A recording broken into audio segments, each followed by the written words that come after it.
एक गांव में मंथरक नामक जुलाहा अपनी पत्नी और बच्चों के साथ रहता था। कपड़े बुनकर वह अपने परिवार का भरण पोषण किया करता था। एक दिन उसका कपड़े बुनने का उपकरण टूट गया। उसकी मरम्मत के लिए लकड़ी की आवश्यकता थी। जुलाहा कुल्हाड़ी लेकर लकड़ी की व्यवस्था करने गांव के बाहर स्थित वन की ओर चल पड़ा। वन पहुंचकर एक वृक्ष पर उसकी दृष्टि पड़ी और उसने सोचा कि इस वृक्ष की लकड़ी उसके उपकरण की मरम्मत के लिए अच्छी रहेगी। उसने वृक्ष काटने के लिए कुल्हाड़ी उठा ली, किंतु जैसे ही वह कुल्हाड़ी चलाने को हुआ, वृक्ष पर वास करने वाले एक देव ने उसे रोकते हुए कहा, मैं वर्षों से इस वृक्ष पर सुख से निवास कर रहा हूँ। तुम इसे काट कर मेरा सुख नहीं छीन सकते। ऐसा कर तुम भी सुखी नहीं रह पाओगे।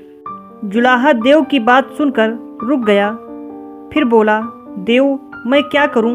मैं भी विवश हूं। कपड़े बुनकर मैं अपने परिवार का भरण पोषण करता हूं। मुझे अपने बुनाई के उपकरण की मरम्मत के लिए लकड़ी की आवश्यकता है। यदि उसकी मरम्मत नहीं हुई तो मेरे परिवारजन भूखे मर जाएंगे। इस वृक्ष को काटने के अतिरिक्त मेरे पास अन्य कोई विकल्प नहीं है। कृपा कर आप किसी अन्य वृक्ष पर आश्रय ले लीजिए। जुलाहे ने फिर से कुल्हाड़ी उठा ली। देव ने उसे फिर से रोकते हुए कहा, मैं तुम्हारी समस्या समझ रहा हूँ, किंतु मैं भी अपने वर्षों के निवास को छोड़कर नहीं जा सकता। तुम इसे मत काटो। तुम मुझसे जो चाहो वर मांग लो। वर की बात सुनकर जुलाहा सोच में पड़ गया।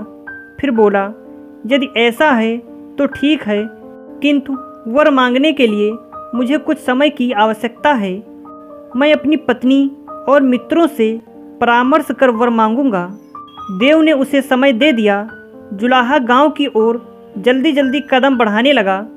घर जाने के पूर्व वह अपने मित्र नाई के पास गया और उसे पूरी बात बताते हुए पूछा, मित्र, अब तुम ही बताओ, मुझे क्या वरदान मांगना चाहिए?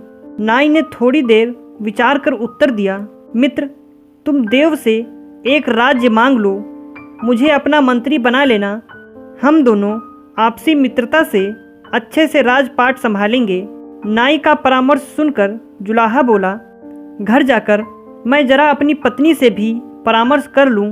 देखता हूं कि वो क्या कहती है। मित्र, स्त्री से ऐसे गंभीर विषय पर बात मत करो। वो मात्र अपना स्वार्थ देखती है। अपने सुख साधन के अतिरिक्त वो तुम्हें कुछ और मांगने का परामर्श नहीं देगी। नाई ने जुलाहे को चिताया।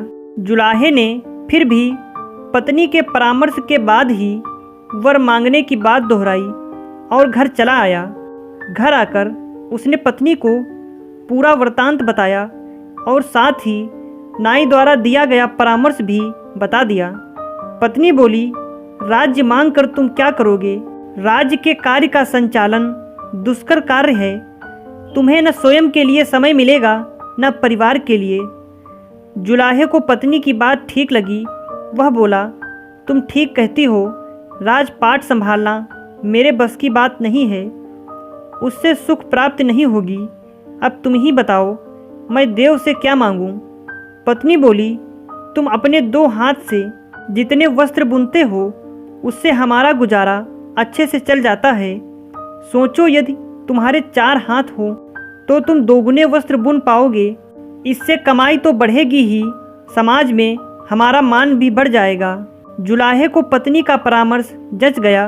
वह वन जाकर देव से बोला, देव, मुझे वर चाहिए कि मैं 2 सिर और 4 हाथों वाला हो जाऊं।